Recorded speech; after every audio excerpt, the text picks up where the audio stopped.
Hello, you're back with Dave and Tim at the Single Malt Review, and we're returning again to bourbon territory, only it's bourbon with a bit of a twist and a few extra food miles. Yeah, it's again a case of something that was straight Kentucky bourbon whiskey right up until it wasn't. But we're not going to hold that against it. I think this is actually pretty good. This is Trail's End, which has a very clanky, which I'll bet that sounds good on the mic, clanky little medal here. They really, really want you to know that they won the double gold at the 2016 San Francisco Spirits competition, which means, I guess they Gold didn't. in two categories? Double gold is... Oh, someone can let us know what that means. It's a judging thing. But it would mean a little more to me if it said maybe 2018 on it, given that was the year I was buying it, but can't have everything.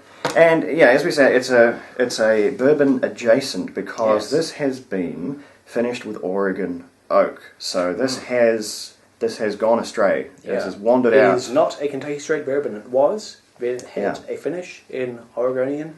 It has almost literally left the reservation in terms of bourbon and is no longer. But it's near as damn it because hey, this was bourbon right up until the incident, and yeah, I think, as I say, pretty good. Produced and bottled by Hood River Distillers Inc., Hood River, Oregon. So that's when it entered the bottle. That's not when it went in the barrel. I cannot find. The first thing I do when I encounter a unknown bourbon like this is to try and find out where it was actually distilled, because that's realistically one of about 4 places, unless you're dealing with like very small scale craft distilling, which is catching on. But we do know this was an 8-year-old Kentucky straight bourbon, right? Yes, it'll tell you as much. So it's 8 years old. I know it has a fairly high rye content because of the flavour and whiskey forums on the internet, and that might or might not give you clues as to where it was distilled. The most theories I've heard is that it probably came out of Four Roses, which I can see the idea there. It is a little bit like Four Roses. That's a distillery which is used to make a lot of different brands. You know, used to do a lot of sort of, I guess, whiskey commissions, whiskey contract distilling,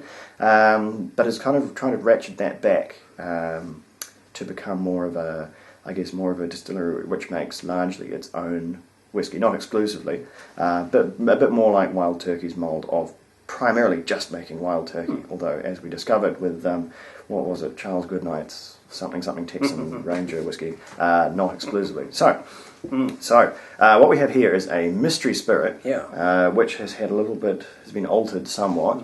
How long was it finished? Do we know? Any hints or clues? No. That's right. Probably, if it was fresh oak, I would say not very long, because things will go out of control pretty fast. I mean, bourbon's already matured in fresh oak by its regulations. I can't imagine the particular oak trees that grow in Oregon are that distinct from those that grow across the continent. Yeah, I'm really not sure. I mean, the American white oak, Quercus alba, is what they use for bourbon barrels. Whether this is a different type of oak that grows up there, I'm really not sure. Probably could have figured that one out, but I did not. So if anyone just has it on the tip of their tongue, let us know in the comments there. Anyway, enough fiddling about with it. We'll have a wee look. This is the second batch of Trail's End, and it's bottled at a full 45% ABV, 90 proof, which is nice. Often the bourbons and other American whiskies we get done this way are diluted down. They diddle us on the percentage and the bottle size. This one, in no way watered down or tightened up. It's a full 750, like you like to see, and a 45%. That would be a 90 proof, I suppose. So what have we got? That is delivering the rye. I do like a high rye content.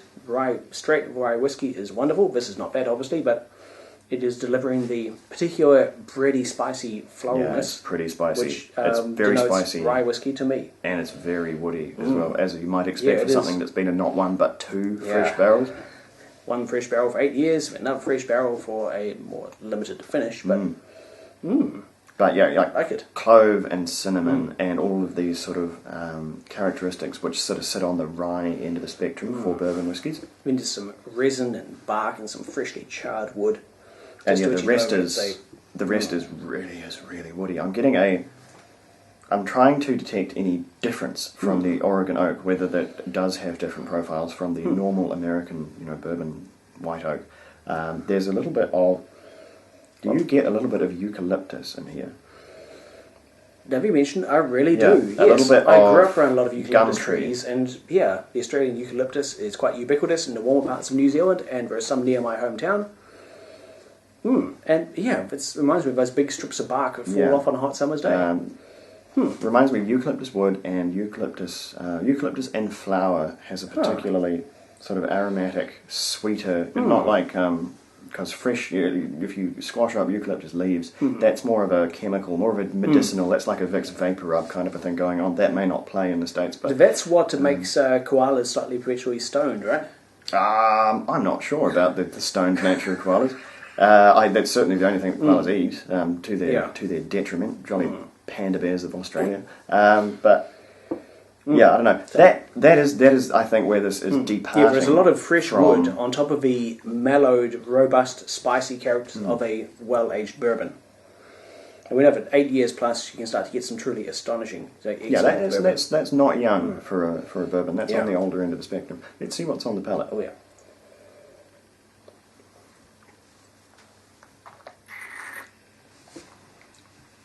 Oh, that is hot. Yeah. That has a lot of warmth. It's got a kick. Yeah. You can really taste the rye. I really get why people say it's a rye heavy mash bill, because it's very, very medicinal. That eucalyptus probably sort of enhances that somewhat. Yeah, there's a lot of fresh spirit and fresh wood in there, which is odd to have the fresh spirit flavour on what is, by comparatively speaking, a fairly mature bourbon. Yeah, you'd expect. We've tried these sort of double-wooded bourbons in the past, and what you get is a lot of sort of maple syrup character, normally. You don't so much get... This is like comparatively dry, I guess. We've done the Woodford Reserve Double Oaked, and we've tried the Jim Beam Double Oaked, and one more which escapes me just at the moment. But the overwhelming impression of those have been very, very sweet, and very heavy in the vanilla, very heavy in the maple syrup kind of a character. To a greater or lesser effect, given the whiskies involved. Sometimes that's what you're looking for. Sometimes it goes too far, and you end up with an ice cream sauce. This one doesn't go there at all. Really, it's really quite. Not to say it's restrained, because there's heaps and heaps of flavour in here. It's just a bit different. It's drier flavours. It doesn't have the ice cold smoothness you normally get with a strong old bourbon. This is a comparatively mere 45% ABV, but we've had bourbons which are up to 50 or even 60%, which are smoother and easier to drink than this one is. This has got, it's not to say this is hard or bad or rough or anything, just it's got a fiery intensity which is out of line with its age. It has a very cooling aspect to me as well. I really keep coming back to this eucalyptus thing. It has a almost mentholy, minty, yeah. That kind of a heat. Which I guess, I suppose, based on the sample size of one, we attribute that to the effect of the secondary maturation in a slightly different kind of oak, a slightly different fresh oak too. It's possible that Oregon oak really is something quite different. It's laid some fresh, spicy wood on top of the more mellow, much more mature, older American oak. Because with water, that's almost piney. I'm going to try it. Don't normally add too much water to bourbon, but in the interest of, I guess, science, or very least of trying something different. Yeah, like pine needles in there now. It's quite odd. It's medicinal in a way that not even rye, 100% rye. And we've tried a few pretty good ones in the past. That is a very sort of spicy medicinal whiskey. This is even more so. This is like a medicine cabinet full of pine needles are a good one. And also, this is flavour. putting me in mind of tea tree oil. Keep bottle at home is used as like a topical antibiotic or for just for freshening laundry or whatever, but it's a very versatile thing. But it's the same kind of a similar, uniquely planty, resiny, medicinal tang to it on the nose. Yeah, this is a little bit of a difficult one to wrestle with in terms of how to recommend it. I don't think this bourbon's going to be everybody's cup of tea, because it is really quite different. When I first opened it, it was a bit more conventional. Now that it's had some time to breathe, it really is not. It's really doing its own thing, and it's quite unlike any other bourbons I think we've really tried. I don't think, with one exception, I don't think it would make particularly good bourbon cocktails because it's not sweet enough. And sweetness is normally this intrinsic thing which bourbon cocktails revolve around. I think it would make a very compelling Sazerac. Sazerac is already quite a interestingly medicinal flavoured cocktail because of the weirdness of the absinthe that goes into that drink. Right. It's a very, very odd, unique cocktail in the fact that it has absinthe as part of it. Not a lot, but it's there and you can sure as hell taste it. I think this would go really, really well together to make a super medicinal tasting Sazerac. I think that would be my recommendation. Otherwise, I really have to say it's a bourbon that is going to surprise a lot of people. It is very, very atypical to the other sort of double-wooded bourbons we've tried, and it's atypical just to normal bourbon, I think. It's Yeah, I think that, depending on what a person's into, they may like this, as I do, or they may absolutely loathe it. Because if you're a sort of a bourbon purist, you like your bourbon to be straight-up bourbon, then this is utterly at odds with what an 8-year-old bourbon should be, because it is not, in fact, bourbon anymore. It is simply American whiskey.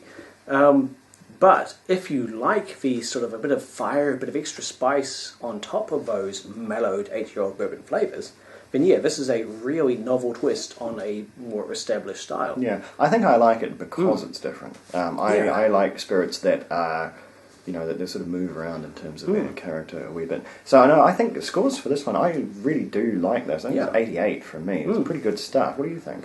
Very similar again, only I rated 89. It is pushing the envelope, it is a bit of a twist. So I plan to visit Oregon in the next few years for a bit of, foray international travel, and I plan to visit a lot of the craft breweries, distilleries and wineries which that corner of the world is known for.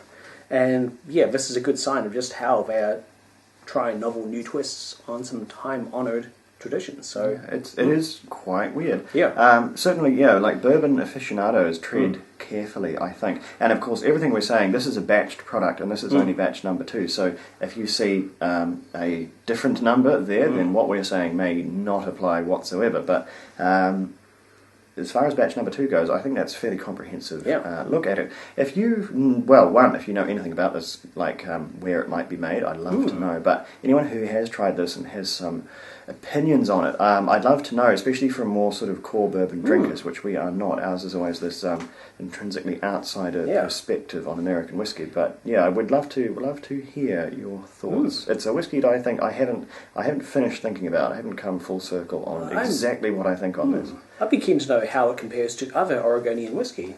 If the same company produces a straight-up, entirely from local ingredients kind of a whiskey, how different is this? I'm not sure. We'd have to look them up. I know there is some distilling going on in Oregon, but it's what we sort of call farm distillation in Scotland. It's very small scale, very sort of craft focused, and very, very difficult to find. And when it does show up here, it can be phenomenally expensive because there's so little of it. There's a sort of a premium attached. But anyway, we will get to that. Over that hurdle when we approach it. Dave might be able to smuggle something back. You never know, because I bet it's cheaper on the mainland. Anyway, that's enough from us. We will be back with something maybe more conventional. You never know. Very, very soon. Slanjo, we'll be right back.